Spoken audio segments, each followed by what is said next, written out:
Welcome to LifeBlood. This is George G, and the time is right. Welcome to today's guest, strong and powerful Dr. Rand McClain. Rand, are you ready to do this? Yes, sir. Ready as I'll ever be. Let's All do it. right, let's go. Dr. Rand went from being the youngest senior account manager in Deloitte's history to becoming a professional boxer, to being accepted to medical school at the age of 37, to becoming a leader on regenerative and sports medicine. His newest book is Cheating Death: The New Science of Living Longer and Better. Rand, excited to have you on. Tell us a little bit about your personal life, some more about your work, and why you do what you do. Well, as I tell people, I got into this mainly from necessity rather than, or they say desperation rather than inspiration, right? I had my own issues with different injuries and trying to be the best I could at sport. So it only made sense that once I learned, oftentimes the hard way, you know, what can happen to you and what you can do to try and correct for it. Um, I was literally traveling down the road, I-10, and thought about my daughter who was on the way and said, okay, Rand, time to settle into some career that's stable and that you enjoy. And this is the first thing that came to mind, fortunately, and I stuck with it. And now it's what I do. I do regenerative and sports medicine. Regenerative medicine is really about optimizing health, increasing what we call health span, which is a combination of both quality of life and longevity. And I have a great job, and I hope to do this until I can beat the guy's record, who's apparently still practicing at age 99. Okay, nice. I love it. So one of the questions I had for you was what is it that really drives you? I'm fascinated by people that excel in a certain area and then are able to change gears and to shift. But you mentioned your daughter. Yeah, I mean, she was a big motivation because I had to settle down. I really was blessed so far, still am, with a great life. Got to pursue a lot in sport. I got into accounting, which accounting's not bad. It's just not my cup of tea. I'm sure a lot of people think that way, just from stereotypes. But it's accounting. It's changed a lot, but it's still accounting. Wasn't for me. But yeah, I have to say that I was fascinated by the ability to control your health to a large degree with nutrition since I was younger. 11 years old, my parents had a very small called a library. Adele Davis had a book that talked about controlling your health, or certainly helping it along, as it were, with nutrition. And I was fascinated by that at an early age. And I think that led to a lot of experimentation with eating. What I read at the time, my mom used to make us eat wheat germ pancakes, and we weren't allowed to have anything but maybe some jam or maybe some honey if we were lucky on it. And so, from kind of all angles, if you will, I got into nutrition, and that led to being able to, or trying to control other aspects of health with other avenues. I went to Chinese medicine school eventually, and just was fascinated about the different things we have at our fingertips. And then, of course, when I got into Western medicine, knowing all the things we have now, that really was the impetus for the book, is to get the word out, all the things that are available to us that weren't even a decade ago. So I guess the passion for the ability to control things, namely our health, as well as the fascination with all the really cool things we have available to us, is what's motivated me to this point. Fascinating. As you're talking, I wrote down being healthy versus looking healthy. It seems like if you pay attention to the internet, it's a lot of I don't know if it's fad diets, but it's how can I make myself physically look healthy and look like I'm in shape. What do you think of that versus actually being a healthy person?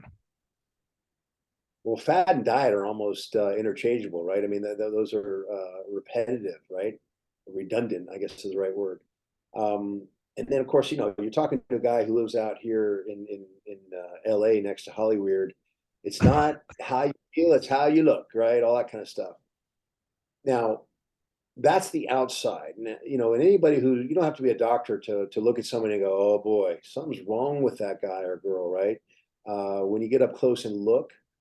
So I would argue that the two, if you're talking about true health, do come hand in hand. If you're healthy on the inside, you'll look it on the outside. There's a lot of fakers out there that get the assistance of the camera in Hollywood and that kind of thing. But I think the two are really largely inseparable. And that's why, I get a lot of patients asking me, hey, Rand, what can I do to enjoy these next 5 years. I'll gladly trade my 20 years off the back end. Well, you don't have to trade. And if you think about it, why would you? If you're in better shape, if you're healthier, typically you're going to live longer anyway, right? So the two go hand in hand, not mutually exclusive. And that's part of the thing. Part of what I want to get across in the book too is that you don't have to make that trade. It's funny to me how often people think that's the case. Well, I appreciate that very much. So wheat germ, and I don't know that I really understand what that is, if I'm just being totally honest, but we used to, there's probably a lot of folks that still really focus on that. One thing that I know, people used to take a spoonful of like liver oil, and Uh, I don't think that we do that much anymore. So how do you think about, for lack of a better term, ancient wisdom when it comes to nutrition, and then adding or accentuating that with all of the new innovations that you're focused on? well, some of the ancient stuff is still around. We just don't realize it. Instead of taking a big spoonful of cod liver oil, we're taking it in an encapsulated form in gel caps. When it comes to wheat germ, we found that it's not as simple. There's epitopes on certain grains that can cause allergic reactions or intolerance. So not everyone gravitates or cottons to wheat germ. But I would say that by and large, the things that grandma and great grandma told you to do, have lots of colors on your plate, mix it up, focus on the green leafies, as it were, and not too much in the way of sugar is probably still.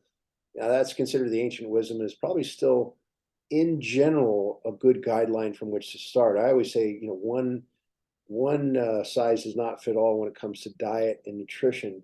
There are some people, Dave Asprey's a big proponent of staying away from some of the grains, or all the grains really, and that works really well for him. I know people that are less endomorphic and more ectomorphic, that without grains, and I would argue I'm one of them. Those simple carbohydrates I would waste away. So again, start with a path that includes, if I had to generalize, staying away from processed foods probably is always a good idea. Staying away from things that have too much sugar, added sugar almost certainly, but too much sugar in general, whether it's naturally occurring or not. And I always joke, many a competitive race has been won using pure sugar. I'm not talking about those circumstances, but when you're, just living our typical day-to-day life, not racing necessarily on a bicycle or on a track somewhere, then staying away from sugar is probably a really good idea. And moderating other things, the basics, not too much alcohol. Those general guidelines still work. Not that you have to exclude sugar entirely or exclude alcohol entirely, but probably want to keep an eye on those, and otherwise just stay away from processed foods. I appreciate that. So with your work today, I'm fascinated by like what your process is. Imagine you get an idea and you think, okay, I wonder what kind of an impact that will have on health span, on longevity, and you go about testing it, but that's just my guess.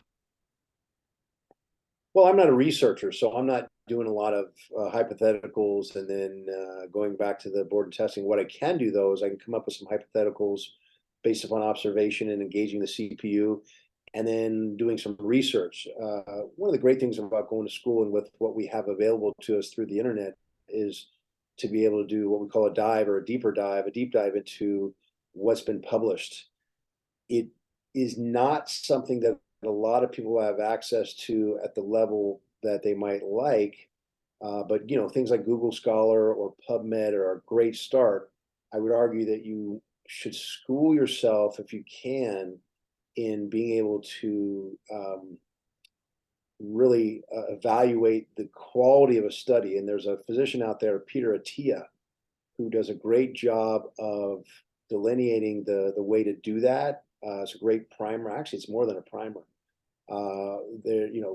He and others have pointed out that studies can be really flawed, and it gets into some mathematical and statistical considerations.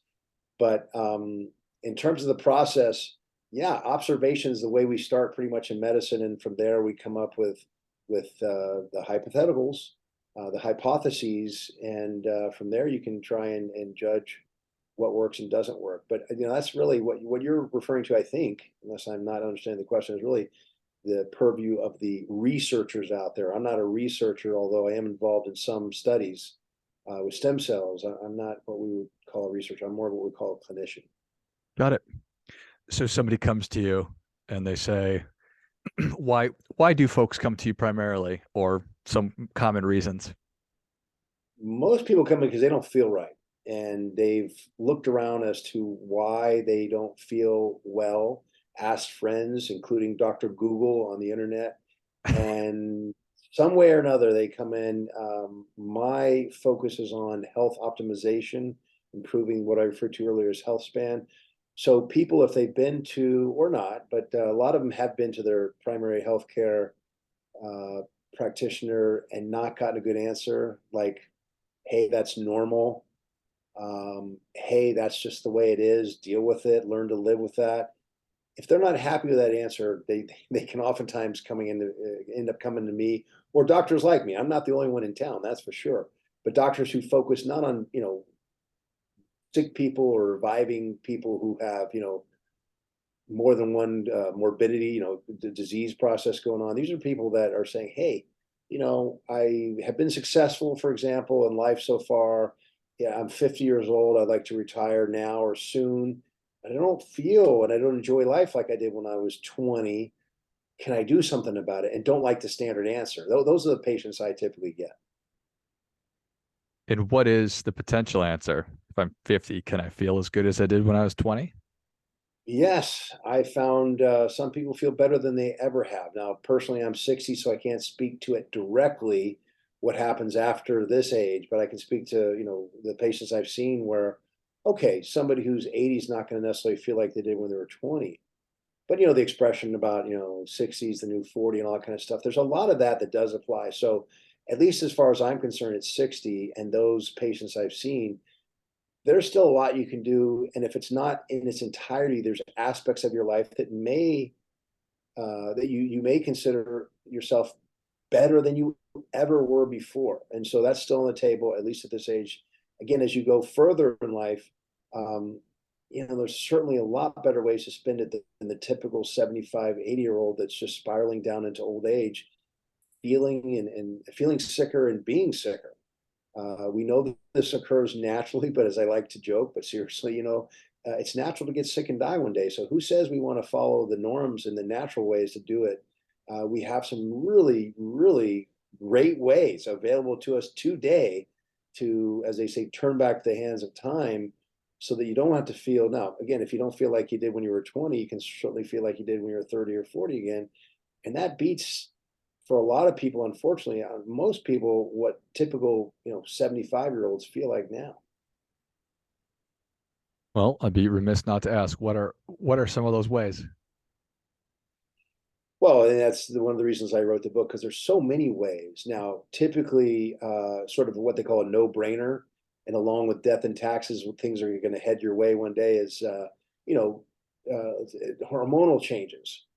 Either the pituitary or the specific glands themselves that are activated by the pituitary are not functioning like they used to. So whether it's a reduction in testosterone or estrogen or thyroid or growth hormone, these things, which affect your quality of life in a beneficial way if they're adequate, they diminish and you don't feel as well. We can adjust those either through coaxing them into working like they used to or simply replacing them.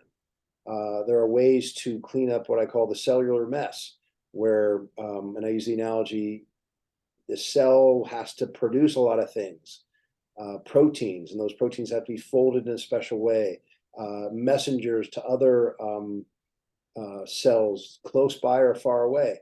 At any rate, the function is not a burden necessarily, but there's a process by which we have to clean up the mess of doing that function. And if we don't do it regularly and we don't do it properly, we start dysfunctioning. And there's a process that's innate called autophagy that has to be activated. And doing things like smoking and drinking too much, or even simpler, not getting enough sleep, not eating properly, not exercising at all. That can throw off that process of what I call autophagy or repair. And just by correcting that, by cleaning up the cellular mess, by activating autophagy, by getting out there and exercising again. Like I say, it's never too late, right? You were probably going to ask me that. It's never too late. By going back to getting enough sleep, by going back to eating properly, we can initiate that process again. There are also supplements and other procedures that we can use on a daily basis that can help initiate that process so that we can actually go back in time a little bit by resetting the information inside the cell. I call it the recipe book, or the DNA, to use the right term, so that the cell functions properly again. And I thank you. I absolutely was gonna. I'm curious if it's ever too late. No, I mean, when you have something like, just to be specific about it, if you have, say, a torn muscle or a torn ligament or tendon, you're not going to be able to inject stem cells into that area, and those are not going to grow back together. I joke, you can't turn hamburger back into a cow, right? But I'm not talking about physical injuries like that. I'm talking about in general at the cellular level, like I was just saying, making enough general repairs in a broad stroke that the body as a whole functions better, not specifically, a torn tendon, which requires surgical repair. And thank God we have those tools too. Those are tools for regeneration as well. Those aren't do-it-yourselfer tools that we have a lot of power to utilize and quite easily in a lot of cases, and cheaply. But they all come together to promote that health span I keep referring to, which is what everybody wants. I don't have anybody coming to me saying, hey, I want the reverse. I want 20 in the back years. I don't care if I'm miserable, but do anything you can, Rand, even if it means quality of life diminishment now, so I can get an extra 20. It's the opposite. And that's what the book is focused on, using all those tools available to us, and also giving a peek as to what's down the road, not just 10, 20 years down the road, but really a year from now even. Life is a series of trade-offs, and it's possible that I do need to, if I'm not currently in the habit of lifting weights or engaging in cardiovascular activity, that I'll need to start doing that, and people could perceive that as bad. Well, you're saying if you're already doing it or you're not doing it, If I'm not currently doing that, and I'm you saying, are. okay, I do need to make some sacrifices today by doing some uncomfortable things that are different than I'm currently doing. Well, yeah, that goes into the psychology of it all, right? I would argue, because yeah, the way you look at it is important, but you could say, look, I'm looking at it with the most positive outlook I can give, Rand, but I still hate doing my cardio, right?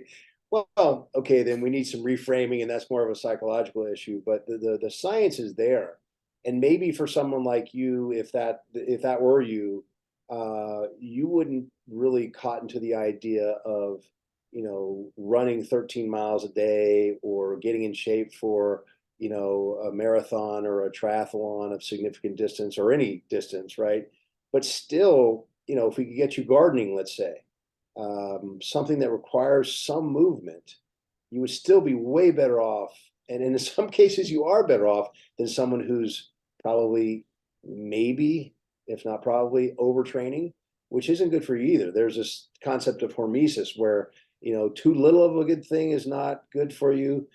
Too much of a good thing is not good for you. And that sweet spot is the right spot for you. And that goes into other details about, just this specific area of exercise we're considering. But typically something is better than nothing. And then to what degree works best for you is subject to your individual preferences and genetics, et cetera. Everything in moderation. Yeah, that's one of those that reminds me, there's a section to every rule. That's a rule. Therefore, there's an exception to that. Yeah, that's what a catch-22 is, semantics deal thing. But yeah, I mean, hormesis goes into that. Yeah, to what degree do we go is important, and the dose is, or the poisons in the dose, and those kind of expressions. But in this case, the very definition of life includes movement. So I would say we got to talk into some movement, even if it's just parking further from the grocery store to get a walk into the store. Everything counts. Love it. Well, Rand, thank you so much for coming on. Where can people learn more about you and engage with you? And where can they get their copy of Cheating Death, The New Science of Living Longer and Better? Well, the first one's easy, or the last one, I should say. There's a website called cheatingdeath.com, which makes it easy. And of course, the usual culprits, Barnes and Noble and Amazon, et cetera, have the book on sale. Websites, we have one, PSR, Papa Sierra Romeo Med.com. I like to keep good content on there for people who just want to dig into some of these therapies and what's out there, the latest and greatest. And of course, we also have Instagram and Twitter and Facebook and LinkedIn accounts, all of which we try and keep up to date so that there's plenty of avenues. You can pick your favorite as to how you want to keep in touch and see what the latest and greatest is. Excellent. If you enjoyed this as much as I did, show Dr. Rand your appreciation and share today's show with a friend who also appreciates good ideas. Pick up your copy of Cheating Death at cheatingdeath.com or wherever you'd like to buy your books. Follow Dr. Rand on Instagram, Twitter, Facebook, and LinkedIn, and then go to psrmed.com and keep up and educate yourself on some of the things that you can be doing to not only live longer, but live better as well. Thanks again, Rand. Thank you, sir. And until next time, remember, do your part by doing your best.